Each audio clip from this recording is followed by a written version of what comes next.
السلام علیکم ناظرین، میں ہوں محمد اسلام اور آپ دیکھ رہے ہیں میرا یوٹیوب چینل طنز و مزاح محمد اسلام کے ساتھ۔ خواتین و حضرات، آج کی نشست میں بھی ہم اصلاح زبان کے حوالے سے گفتگو کا آغاز کریں گے۔ آج ہم نے جس لفظ کا انتخاب کیا ہے وہ ہے حرف، لیکن بہت سے لوگ اسے واحد یا پھر جمع کی صورت میں جب ادا کرتے ہیں تو اسے حروف کہتے ہیں، حرف یا حروف کہتے ہیں۔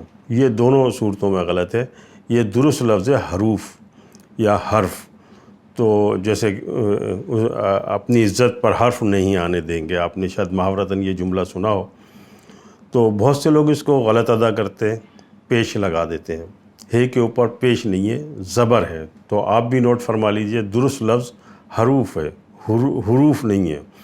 تو اصلاح زبان کے حوالے سے آج اتنی ہی گفتگو، اور اس کے بعد ہم چلتے ہیں طنز و مزاح کی جانب۔ طنز و مزاح ایک ایسا شعبہ ہے، ایک ایسا کام ہے جس میں آدمی خود بھی خوش رہتا ہے اور دوسروں کو بھی خوشیاں فراہم کرتا ہے۔ طنز و مزاح ڈپریشن کا علاج ہے، غم کا علاج ہے، ذہنی تناؤ کا علاج ہے۔ اپنی اس مصروف اور پریشان کن آج کی جدید زندگی میں یہ بڑا غنیمت ہے کہ اگر کچھ لوگ طنز و مزاح کے حوالے سے کام کر رہے ہیں اور لوگوں کے ہونٹوں پر مسکراہٹیں بکھیر رہے ہوں۔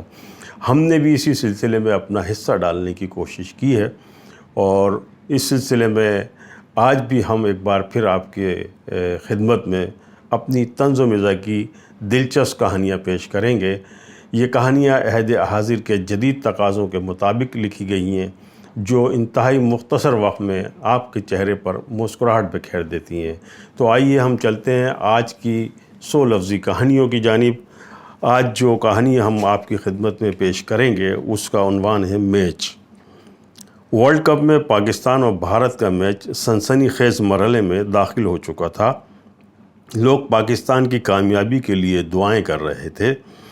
ٹی وی اسکرین پر ایک پاکستانی لڑکی کو دکھایا گیا جو پھٹی ہوئی جینس اور بغیر آستین کی ٹی شرٹ پہنے ہوئے تھی، لیکن ہاتھ میں خوبصورت تسبیح لے کر دعائیں مانگ رہی تھی، لیکن اس کی دعائیں قبول نہیں ہوئیں۔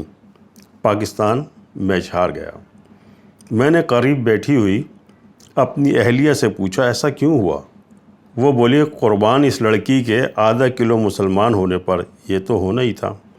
تو جناب یہ تھا طنز ایک قسم کا جو ہم نے اس کہانی میچ میں پیش کیا ہے۔ اب ہم چلتے ہیں اپنی ایک اور کہانی کی جانب جس کا عنوان ہے ہیلمٹ۔ گھر والے شادی پر مصر تھے۔ انہوں نے مجھے ایک لڑکی سے ملوایا۔ اسے میری تنخواہ کم لگی۔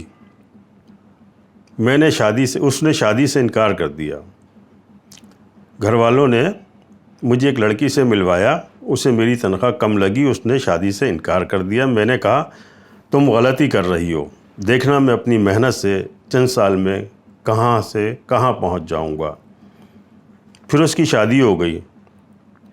2 سال بعد وہ سگنل پر شوہر کے ساتھ نئی کار میں دکھائی دی۔ میں اپنی بائک کو کک مار رہا تھا جو سٹارٹ نہیں ہو رہی تھی۔ اس نے مجھے دیکھا مگر پہچان نہیں سکی۔ بتاؤں کیوں؟ اس نے ہیلمٹ پہن رکھا تھا، میں نے ہیلمٹ پہن رکھا تھا۔ اس دن مجھے ہیلمٹ کی اہمیت کا صحیح اندازہ ہوا۔ تو جناب یہ تھی کہانی ہیلمٹ جس نے اس نوجوان کا پردہ رکھ لیا۔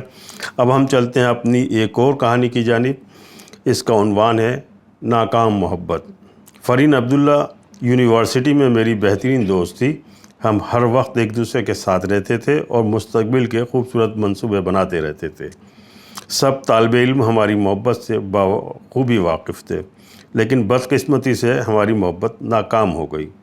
30 برس بعد میری اس سے ایک شاپنگ مال میں ملاقات ہوئی۔ ہم نے دل بھر کر ایک دوسرے سے خوب باتیں کی۔ اس دوران اس نے بتایا کہ میں نے ماسٹر کر لیا تھا۔ میں نے بھی ڈبائی آنکھوں سے اس سے کہا، تمہارے جانے کے بعد میں نے بھی ایک استانی کر لی تھی۔ تو جناب یہ تھی آج کی ہماری خوبصورت اور چھوٹی چھوٹی 100 لفظی کہانیاں. امید ہے یہ کہانیاں بھی آپ کو پسند آئی ہوں گی. اس کے ساتھ ہی ہماری اس نشست کا اختتام ہوتا ہے، لیکن جانے سے پہلے ایک بار پھر آپ سے درخواست کہ آپ ہماری ویڈیوز کو لائک، شیئر اور کمنٹ ضرور کرتے رہیے گا، اور اپنا بہت خیال رکھیے گا. اللہ حافظ.